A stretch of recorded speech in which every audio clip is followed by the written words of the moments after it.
আসসালামু আলাইকুম। সরকারি কর্মচারীদের দীর্ঘদিনের চাওয়া প্রস্তাবিত নবম পে স্কেল ২০২৫ এখানে ১২টি গ্রেডে নবম পে স্কেলের প্রস্তাবনা দেখানো হয়েছে। তো আমরা এখানে দেখব একটু সর্বোচ্চ এবং সর্বনিম্ন কত টাকা ধরা হয়েছে মূল বেতন। তো এখানে দেখুন প্রথম গ্রেড অর্থাৎ পূর্ববর্তী প্রথম গ্রেড যেটা ৭৮,০০০ টাকা ছিল, সেটি এখানে প্রথম গ্রেড হিসেবে ১,২৫,০০০ টাকা। এরপরে দ্বিতীয় গ্রেড হয়েছে ১,১০,০০০ টাকা। তৃতীয় গ্রেড হবে ১,০০,০০০।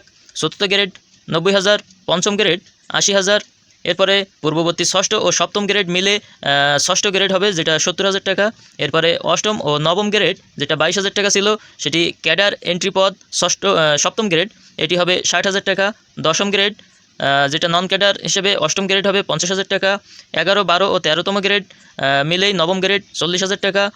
১৪, ১৫ ও ১৬তম গ্রেড মিলে দশম গ্রেড ৩৫,০০০ টাকা। ১৭ ও ১৮তম গ্রেড মিলে ১১তম গ্রেড ৩০,০০০ টাকা। এরপরে ১৯ ও ২০তম গ্রেড মিলে ১২তম গ্রেড ২৫,০০০ টাকা হবে। তো এখানে এরকম একটি প্রস্তাবনা যেটা সর্বোচ্চ ১,২৫,০০০ ও সর্বনিম্ন ২৫,০০০ টাকা, এখানে একটি বৈষম্য মুক্ত পে স্কেলের প্রস্তাবনা দেখানো হয়েছে।